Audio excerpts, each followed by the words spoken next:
স্বপ্না ব্লগে সবাইকে স্বাগত। আজ আবার হাজির হয়েছি নতুন একটি রেসিপি নিয়ে, চালকুমড়ের খোসা বাটা। এটি থাকলে মাছ মাংস কিছুই লাগবে না, এক নিমিষে এক থালা ভাত শেষ হয়ে যাবে।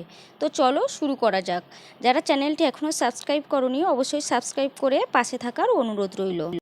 রেসিপিটি বানানোর জন্য আমি এখানে চালকুমড়ের থেকে খোসাগুলো ছাড়িয়ে নিয়েছি। এখন খোসাগুলোকে আমি ছোট ছোট টুকরো করে কেটে নেব।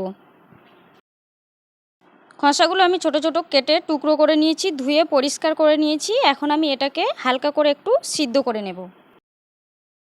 এদিকে আমি খোসা বাটার জন্য নিয়েছি পেঁয়াজ কুচি, রসুন, শুকনো লঙ্কা, কাঁচা লঙ্কা, কালো জিরে। আর এদিকে আমার খোসাটা সিদ্ধ হয়ে গেছে। এখন আমি নামিয়ে নেব, নিয়ে জল ঝরিয়ে নেব। এখন খোসাটা দিয়ে সব মশলাগুলো দিয়ে আমি হালকা করে এটাকে ভাজা ভাজা করে নেব। তার জন্য আমি ফ্রাই প্যান বসিয়ে দিয়েছি, তেলও দিয়ে দিয়েছি। এখন সব মশলাগুলো দিয়ে দিচ্ছি, দিয়ে একটু হালকা করে ভাজা ভাজা করে নিয়ে তারপরে আমি এর মধ্যে খোসাটা দিয়ে একটু নুন আর চিনি দিয়ে দেবো, দিয়ে ভাজা করে নেব। হালকা করে ভাজবো, বেশি কড়া করে ভাজবো না।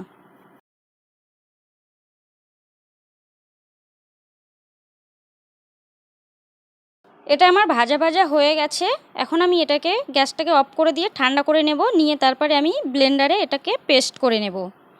রেডি হয়ে গেছে আমার চালকুমড়ের খোসা বাটা। এটি গরম ভাতের সাথে খেতে জাস্ট অসাধারণ লাগে। তোমরাও চাইলে এভাবে একবার বানিয়ে খেতে পারো, আশা করি তোমাদেরও ভালো লাগবে। তো আজকের ভিডিওটি আমি এই পর্যন্ত শেষ করছি। সবাই ভালো থেকো, সুস্থ থেকো।